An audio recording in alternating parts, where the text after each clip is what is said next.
One parent is involve, दो parents की जरूरत वहां पे नहीं होती, ये देखा था ना। आणि तो बॅग पडते काय ठीक आहे, आपण सरळ नंतर एडिट करू. Asexual reproduction without the involvement of gamete, only one parent is involved, एकच पॅरेंट त्याच्यामध्ये असतो. देन वी सॉ की it is a union of two different two different gametes, वहां पे नहीं होता.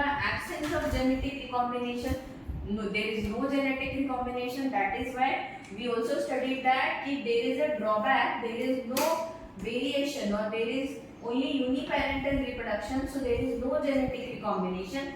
इसलिए जो ऑफस्प्रिंग्स पैदा होते हैं वो एग्जैक्टली अपने पेरेंट के जैसे दिखते हैं, वो अलग नहीं दिखते. ये देखा था ना सेक्सुअल रिप्रोडक्शन में कि जो न्यू ऑर्गेनिजम्स आएंगे वो अपने पेरेंट के जैसे दिखेंगे, ना कि वो नए कुछ अलग नहीं दिखेंगे, क्योंकि एक ही पेरेंट इन्वॉल्व है, गैमेट का फॉर्मेशन नहीं हो रहा. नेक्स्ट, उसके बाद हमने देखा था असेक्सुअल रिप्रोडक्शन का दूसरा type, that is asexual reproduction का टाइप्स देखा था. उसमें सबसे पहले हमने देखा था कि simple asexual reproduction in unicellular organism, जिनमें एक ही सेल है. एग्जांपल था amoeba, simple binary fission. Binary मतलब dividing into two parts. Binary मतलब ऑर्गेनिज्म अगर डिवाइड हो रहा है दो पार्ट्स में तो उसको हम बोलते थे बाइनरी फिजन. ओके, तो बाइनरी फिजन एग्जांपल क्या था, अमीबा था. ओके, तो कोई भी प्लेन में अगर डिवाइड हो रहा है तो उसको हम बोलते थे binary fission. The organism is dividing into simple binary fission, तो it is amoeba is the example. Then we saw the transverse binary fission was another type. Transverse binary fission मतलब the organism will divide into transverse plane. The organism will divide into transverse plane. आड़ा horizontal division होगा. और example था paramecium. Okay, next उसके बाद हमने एक type और देखा था जो था longitudinal binary fission. longitudinal मतलब क्या, there will be a formation of a furrow. एक फरो बनेगा, एक डिप्रेशन बनेगा कुछ इस तरीके से, डिप्रेशन बनते जाएगा और ये डिप्रेशन बनते बनते the Euglena will divide into two parts. तो यूग्लिना ऑटोमेटिकली दो पार्ट में डिवाइड हो जाएगा, फरो बनके एक लॉन्गिट्यूडिनली डिवाइड हो जाएगा, तो उसको हम बोलते थे longitudinal binary fission. Longitudinally divide हो रहा है और दो पार्ट्स में डिवाइड हो रहा है, तो उसको हम बोलते थे लॉन्ग. एग्जांपल था यूग्लिना. हाँ, ये था एग्जांपल, राइट. अभी multiple fission. Multiple fission, asexual reproduction by multiple fission is performed by amoeba and other similar. amoeba तो करता ही है, साथ साथ मैंने और एक एग्जांपल दिया था, और वो एग्जांपल क्या था, प्लाज्मोडियम, राइट. प्लाज्मोडियम. ओके, तो Plasmodium is another example. Plasmodium के अंदर जब भी अनफेवरेबल कंडीशन आया तभी क्या करते थे, प्लाज्मोडियम हो गया, अमीबा हो गया, वो अपने ऊपर क्या बनाते थे, एक कवरिंग बनाते थे जिसका नाम था सिस्ट, है ना.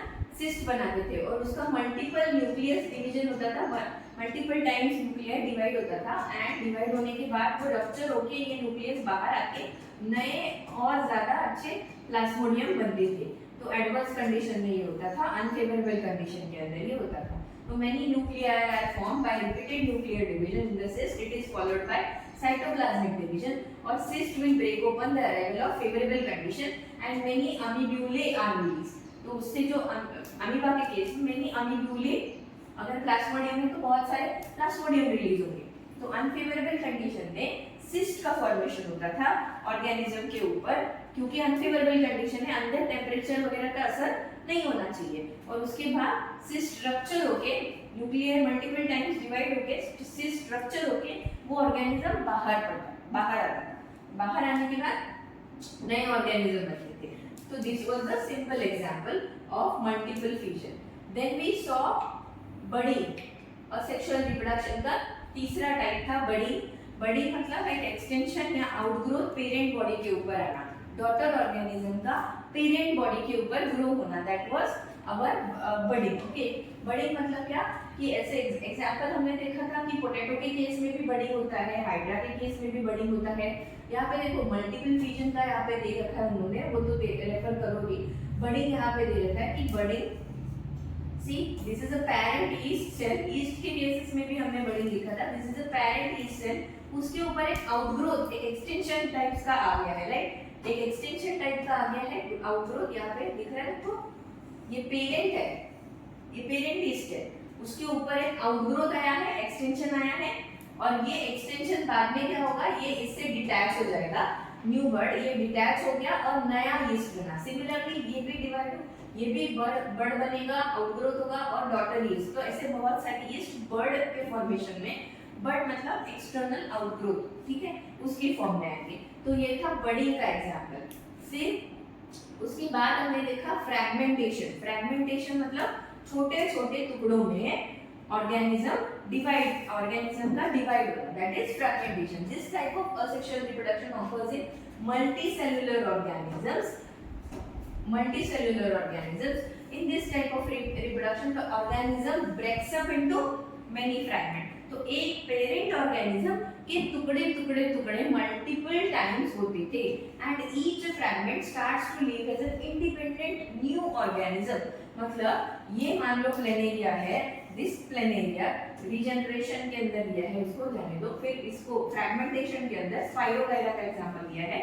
स्पाइरोगायरा, अगर ये पेरेंट स्पाइरोगायरा है, अगर ये डिवाइड हुआ 1 2 3 पार्ट्स में, तो ये तीनों पार्ट्स मतलब एक टुकड़ा, दूसरा टुकड़ा, तीसरा टुकड़ा, और ये तीनों टुकड़ों से नए fully developed independent, newly developed independent spirogyra बनेंगे, जो कि खुद का सारा काम खुद कर सकते हैं। तो टुकड़ा भी है लेकिन वो क्या है, खुद का काम खुद कर रहा है। तो वो they were able to they live as an independent new organism, खुद अपना अपना जी रहे हैं। This type of reproduction is algae like Spirogyra and sponges like Cycon। तो examples क्या है fragmentation के, Spirogyra and Cycon। Okay, Spirogyra and Cycon are the examples। Regeneration, अभी regeneration मतलब क्या, example मैंने दिया था कि अगर एक छिपकली है, वो छिपकली भाग रही है दीवार पे, उसके पीछे कोई अगर ऑर्गेनिज्म पड़ा है, तो उस छिपकली का टेल, अगर वो उसके पीछे जो कोई भी पड़ा होगा उसने अगर टेल काट दिया, देखा होगा ना छिपकली का टेल कटा हुआ, तो छिपकली मतलब लिजर्ड, पाल। ओके, सो प्लेन, तो क्या होता है कभी कभी, हाँ छिपकली, you may know that the wall lizard breaks up and discard some part of the tail in the emergency. कुछ इमरजेंसी है, इमरजेंसी मतलब कोई पीछे पड़ा है पाल के पीछे, ये चिपकली के पीछे, तो उसका टेल वो कट देगी, लेकिन after few days you will be seeing that कि उसका टेल वापस से ग्रो हो गया है, नॉर्मली ग्रो हो गया है। तो this kind of phenomena we call it as regeneration. Re मतलब वापस, जनरेशन मतलब जनरेट होना, रीजनरेशन मतलब वापस से जनरेट होना। तो लिजर्ड का एग्जांपल हो गया, या प्लेनेरिया में भी वैसे ही होता है कि प्लेनेरिया अगर ब्रेक हो गया तो planaria breaks up into two parts, breaks up into two parts, and thereafter each part regenerates remaining part of the body। तो अगर भले ही ये टुकड़े हो गए हो, लेकिन अलग से ये वापस से ग्रो होगा और ये भी टुकड़ा जो है प्लेनेरिया, नया प्लेनेरिया उससे बन जाएगा। तो इसको कहते हैं regeneration. Okay, regeneration. Example lizard का tail and second is planaria. Okay, planaria, these two are the examples of sexual reproduction। बड़ी, अभी बड़ी आया, बड़ी के अंदर हाइड्रा, तो मैंने बोला था पेरेंट बॉडी के ऊपर एक आउटग्रोथ आना या एक एक्सटेंशन आना, उसको हम बोलते थे बड़ी इन हाइड्रा। तो दिस इज द हाइड्रा, और ये हाइड्रा के ऊपर एक आउटग्रोथ आया है छोटा सा, उसको हम बोलते हैं बर्ड, उसको हम बोलते हैं बर्ड। जैसे पोटैटो के अंदर भी होता है। तो इट इज अ नेसेंट, अभी एक नया हाइड्रा आया जिसको नेसेंट या न्यू हाइड्रा बोला गया, and this new hydra will after some time it will detach and it will start growing as a new. जब तक वो छोटा हाइड्रा है, बच्चों हाइड्रा है, तब तक उसको नरिशमेंट, उसको फूड, उसको वो कहाँ से मिलेगा, पेरेंट हाइड्रा से। जैसे ही वो हाइड्रा ग्रो हो जाएगा तो उसको नरिशमेंट वगैरह खुद का खुद वो कर सकता है, तो वो डिटैच हो जाएगा और नया हाइड्रा बनेगा। Okay, so in case of hydra, तो बर्डिंग का एग्जांपल क्या है, hydra is the example of budding. Vegetative propagation, vegetative propagation के अंदर हमने देखा था पानफुटी, ब्रायोफाइलम, हाँ उसके अंदर।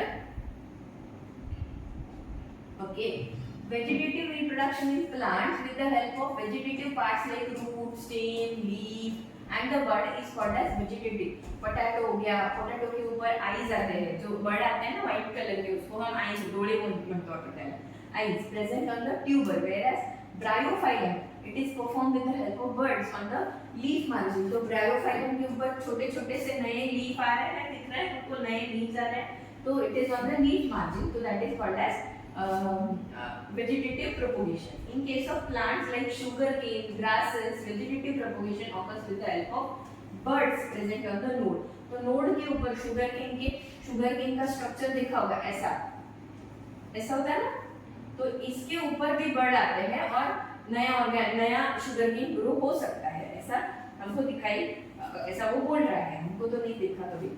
Then है spore formation of spores. तो again the example is you can say fungus. If you place a wet bread or bakri open outside, अगर humid condition है, moist condition है, तो fungus क्या होगा, ऑटोमेटिकली 2-3 दिन में ग्रो हो जाएगा, और ग्रो होने के बाद filamentous body और म्यूकर बनेगा उससे, जिसको हम कहते हैं स्पोरेंजिया।